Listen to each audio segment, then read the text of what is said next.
Hai semua, saya Reski. Di video kali ini kita akan melanjutkan CLUD dari produk yang sudah kita buat sebelumnya, yaitu kita akan mengatur fungsi dari tampil semua produknya dari endpoint yang ini, dan juga detail dari produknya dari endpoint yang ini. Jadi kita ambil detail produknya berdasarkan ID-nya. Kita langsung saja ke controller untuk membuat fungsinya. Berarti di sini kita atur di fungsi yang dua ini, yaitu all product dan juga detail produknya. Nah, pertama kita fokus dulu ke all product. Cara untuk ambil semua data di dalam database-nya supaya bisa ditampilkan di dalam respon nanti. Nah, caranya kita bisa masuk ke dokumentasi Mongoose di bagian query yang ini. Di sini ada fungsi untuk mengambil semua datanya menggunakan fungsi find yang ini.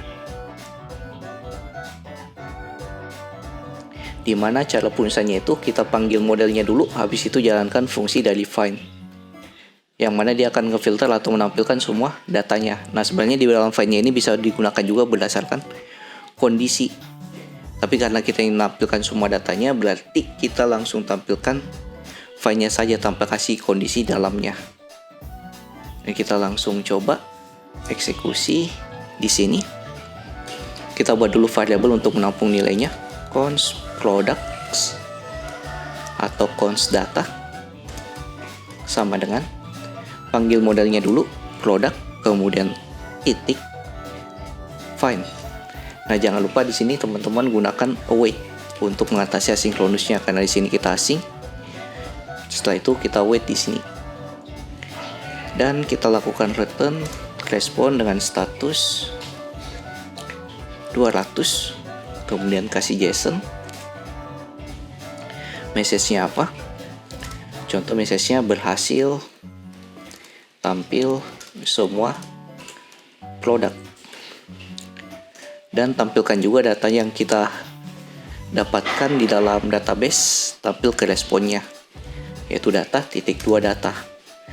Nah, di sini karena nilainya sebenarnya sama, yaitu key dan juga value-nya, sebenarnya kita bisa gunakan instance object literal, di mana sekali saja yang kita masukkan karena nilai dan key-nya sama, yang kita panggil data dan juga data. Nah, ini kita lakukan save, kemudian kita jalankan aplikasi kita. Kita bisa masuk ke dalam terminal. Seperti biasa, kita jalankan npm run dev.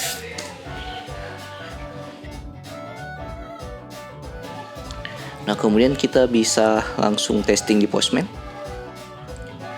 Kita masuk ke endpoint all product yang ada di sini. Kita lakukan send. Nah, di sini kita dapat semua data dari produknya. Nah, ini kalau kita tambahkan produk lagi, contoh kita buat satu produk sepatu terbaru kedua dengan harga contoh 600.000. Kita lakukan send.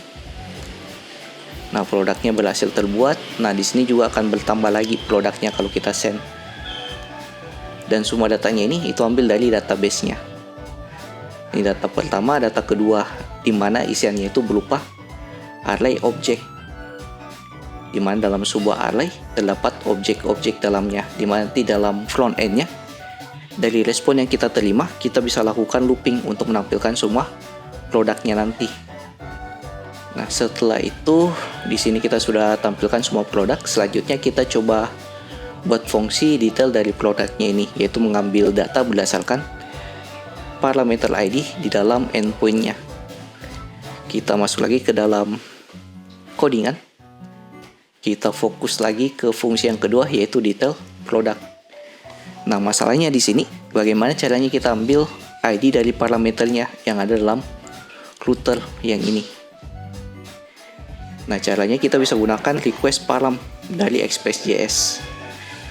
Kita masuk ke dalam controllernya lagi, kita ambil nilainya, kita tampung dulu ke dalam parameter, contoh params ID,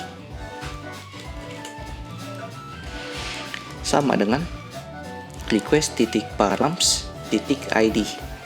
Kita ambil berdasarkan nama parameternya yang kita buat di router, yaitu ID. Ini kita sudah dapat nilai parameternya dari ID. Nah, selanjutnya kita bisa buat kondisi di dalam modelnya untuk mengambil nilai berdasarkan ID-nya.